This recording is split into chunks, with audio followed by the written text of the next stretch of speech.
Hello, my name is Daniel Duvernay. I'm doing a computer security class, and one of my assignments is to work on a security project. Yeah, I go to the Metropolitan State University, and excuse me, this is my project for my computer security class. I worked on an application called the Cuckoo Sandbox.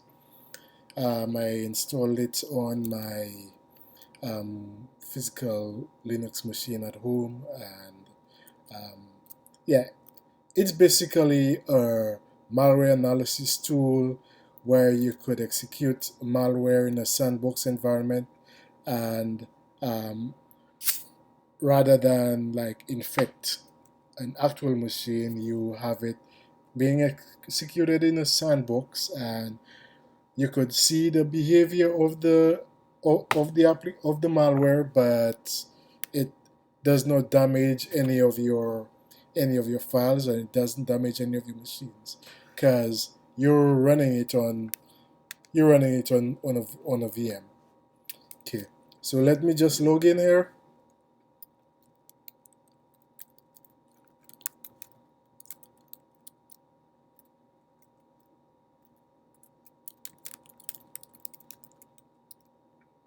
Okay, now I did this earlier on. I ran I started earlier on. I ran this, and my video did not come out very well. It did not have any sound, so I'm just doing it over. I'm going to actually go through the process again. So if you see here, if you look up there, this is where I started my Cuckoo Sandbox application. Actually, what I will do is stop it and I will start it over. So here's, see, will it take my, okay, yeah, it did it take it. Okay, let's maximize this just to verify. Yeah, for some reason this isn't showing. Command C, Control C. Okay, so yeah, it finally got it. All right, so yeah, my Cuckoo application, I just stopped it. I'm going to start over and I'll show you the command I used. Um, we're basically in the Cuckoo folder here and Cuckoo master folder, and we're gonna run the Cuckoo application. Now, I'm not running this as root, I'm running it use as a regular user, and it's probably best to do it like that just so that if anything escapes, if anything gets out there, it does not get root privileges on your machine. Okay, so here it is. Here's what it says. Yeah, sometimes it shows these things. It shows something different almost every time. But if you look here, you could see that I'm running the development build 2.0 dev. There might be some things that are not available because of that. Um, and I will work on that with subsequent builds and subsequent tests. But for now, this is what we have. So it says here that it's loaded my virtual machine. I'm using VirtualBox as my virtual machine manager. It's loaded one virtual machine, and that's a Windows XP Service Pack 3. That's what I'm running. And right now it's waiting for us to analyze. Okay, so I'll minimize this. I'll minimize this for now. I'll put it down here.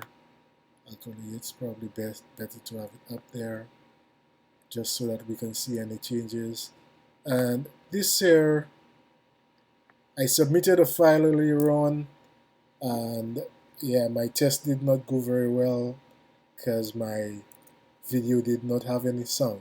So I'm just redoing it. It was way too long anyway, but I will redo it. I'll just clear the screen, and I will run my previous, actually I will not run the previous one, I will run a completely new one, just so that you don't think it's a prestige thing I'm doing. I will run a completely new one, and I'm going to show you the files that I have. I have some, I have a bunch of files that I got from one of my textbooks. It's not an actual school textbook, but it's a book that I purchased in order to be able, in order to perform some malware analysis. It's called practical malware analysis. So I'm gonna choose file 4, right? If you look at this file, this command, yeah, basically a Python script in here, and I'm telling it that the platform it's running on is Windows, and I'm giving it the path to the file. Okay, so this is the file here. Here's one thing I can show you, right? Um, this is from a previous report, um, but there's a website called Virus Total, and you can use it to scan files in order to know whether it's malware or not. So what I will do, I will first scan this file just so that you could see and verify what Virus Total thinks about the file, and then we'll come back, and yeah, my malware analysis tool actually is able to go to Virus Total as well. So it's going to actually get something very similar to what we will see here directly when we go to the web and submit a file to VirusTotal. Here it is. So this is the file lab4. Okay, so we're uploading it. It got detected as malware by 45 out of 54 malware analysis tools. So let's see what it says, and it is possible that it would have tested this sometime before. It says the first time it analyzed this was when on the 17th of June. Is that today?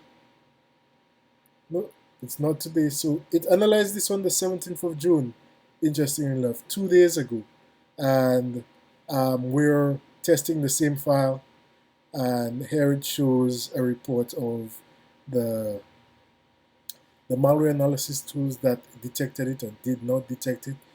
We have some file details here, such as the PID for Packers, and well, it's not the team called Packers, but it's an actual type of malware packed. So it's yeah. So here's the section. It shows us quite a bit of details. It's going to do something similar when we run it in like our malware analysis tool in Cuckoo. So I'm going to minimize this for now. This was clearly from a previous file. If you look, you'll see that the file name is lab3. So this won't be the same report we'll see.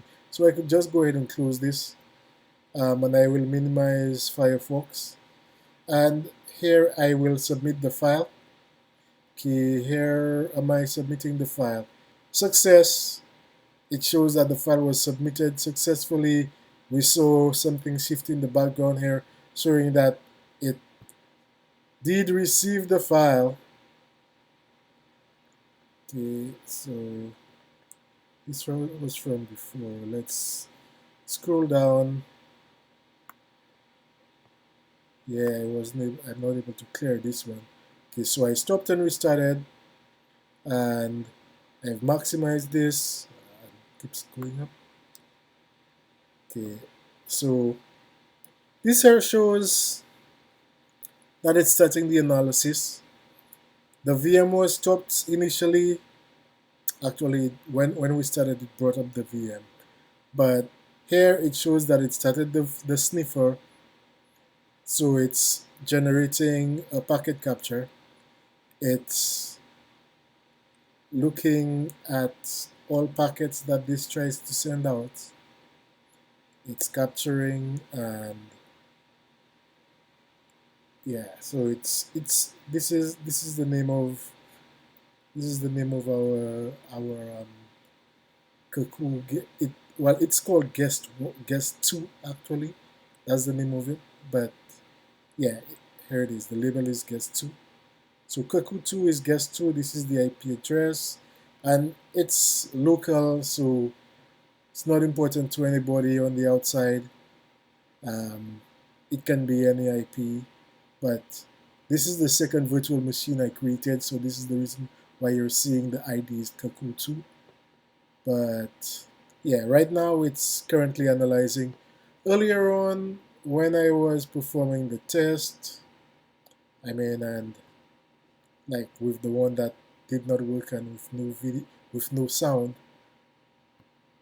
we have sound now, I'm sure of this. But let me show you something. Like this is going to take about 2 minutes to perform the scan. So I want to see. Let's keep this up and let's keep it minimized. Okay, just so that we can see if something happens, if something changes. So we're going to go to our Cuckoo folder. This takes about 2 minutes to run. It will take an additional 1 minute because it's configured to do so, like as the critical timeout. So if we go here and we look, there's a conf directory, excuse me, and if we open this up, we go all the way to the bottom, we can see that it takes 2 minutes, 120 seconds to run.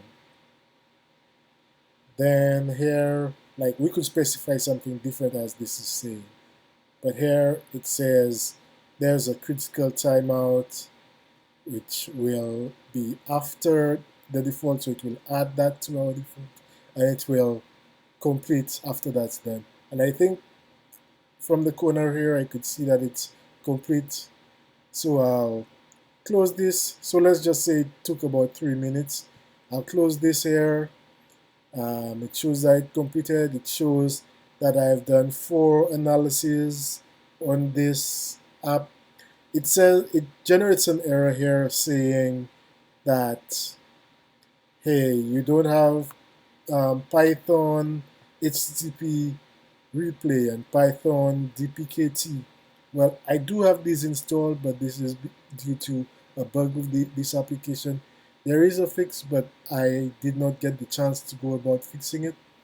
I am going to fix it and I will generate some new videos um, to show the test that I've done. And then from there, let's see, what does it say here?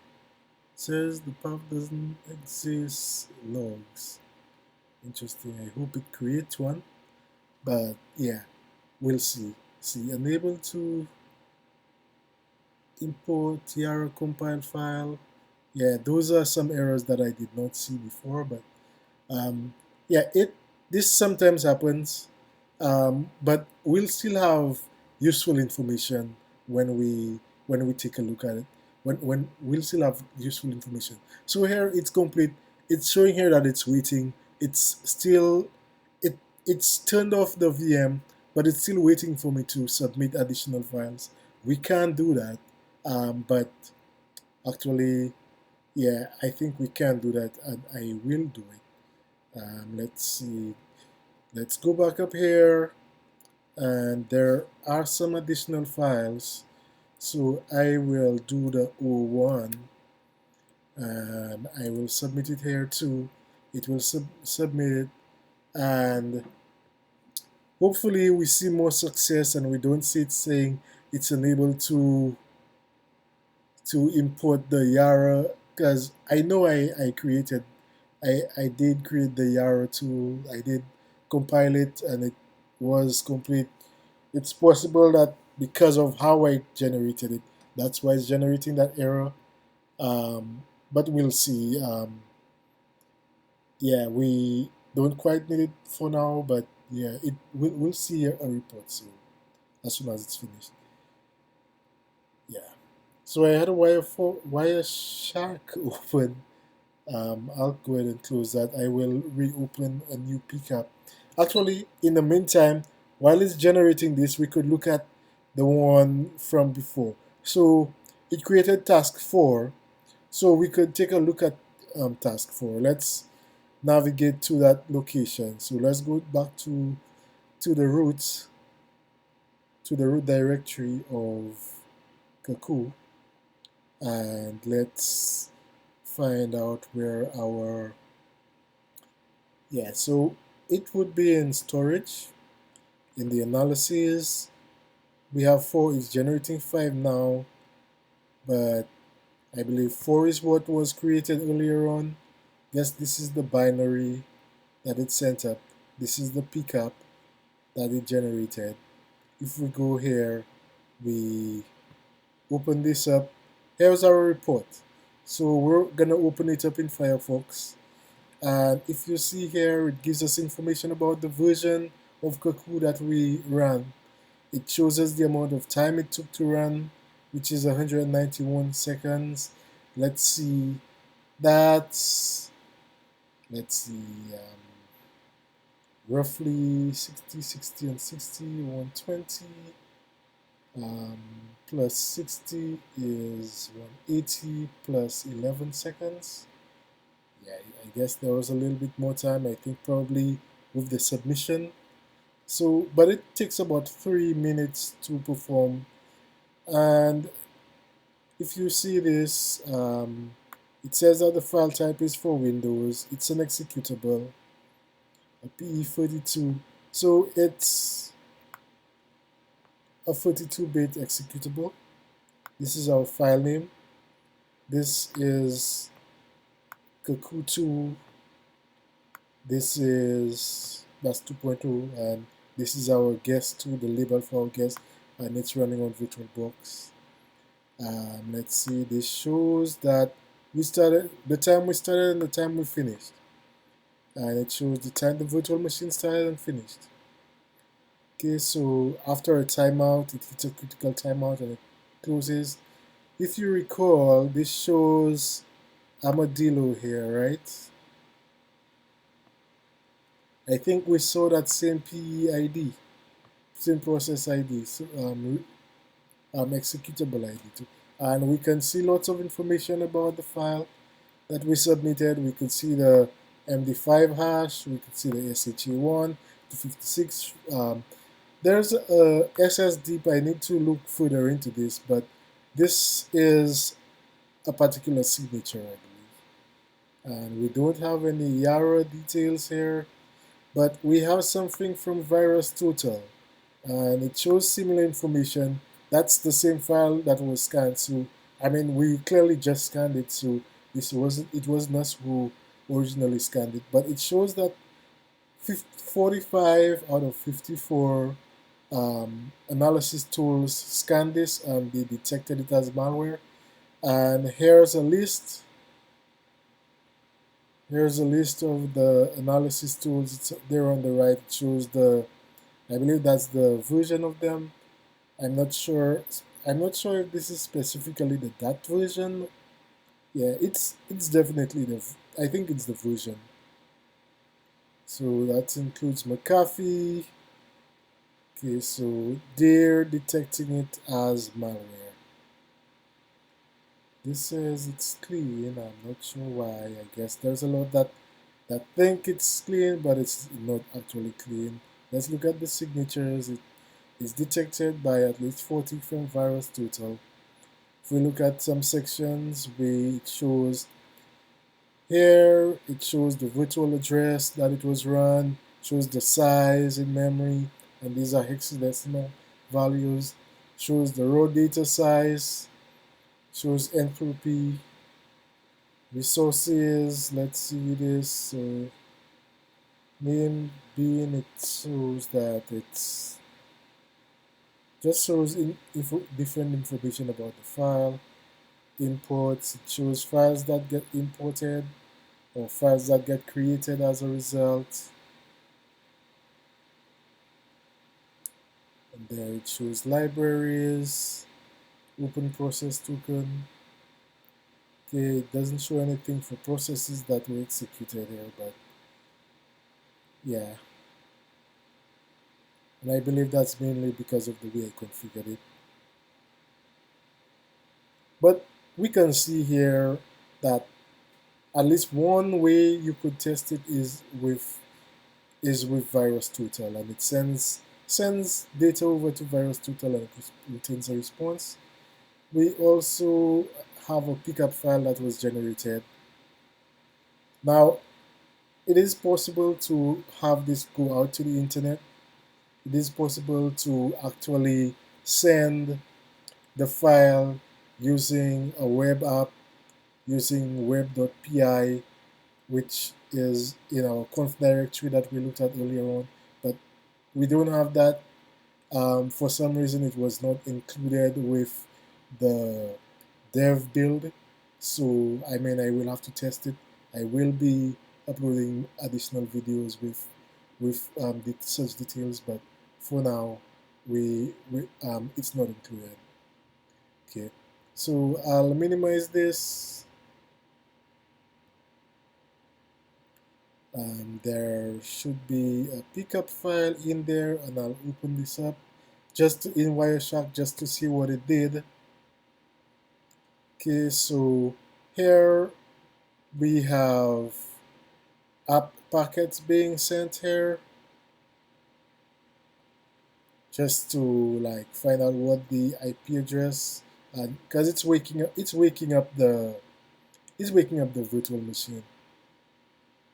At first it says that it's unreachable, but eventually we will see responses coming from our host. Yeah, this is the IP of our host. And afterwards, we will see communication taking place and responses from my host, and it's just joining the network. It's joining the network when it loads. Now, I did not configure it to send out data over to the internet, so it will not be able to.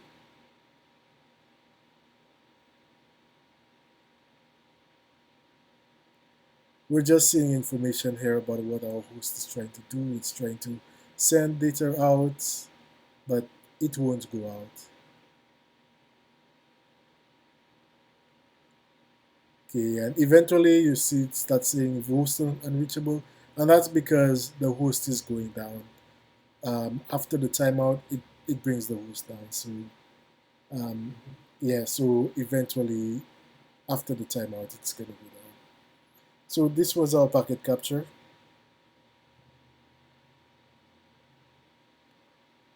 Now we created another one and it completed. We could also take a look at this, and let's go back to our analysis and let's look at 5, and let's look at our reports again. Open this in Firefox, and it shows that, yeah, it shows the same time, very similar results. It hit the timeout and then it terminated. Yeah, and that's expected.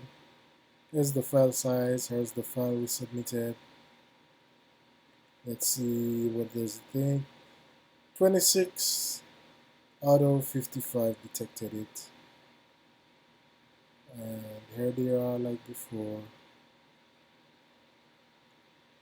We did not configure it to take screenshots, so we don't have any screenshots. But here something saying at least 20 detected it, at least 20 engines detected it. Sections, locations in memory, the virtual address, the size, in hexadecimal, imports,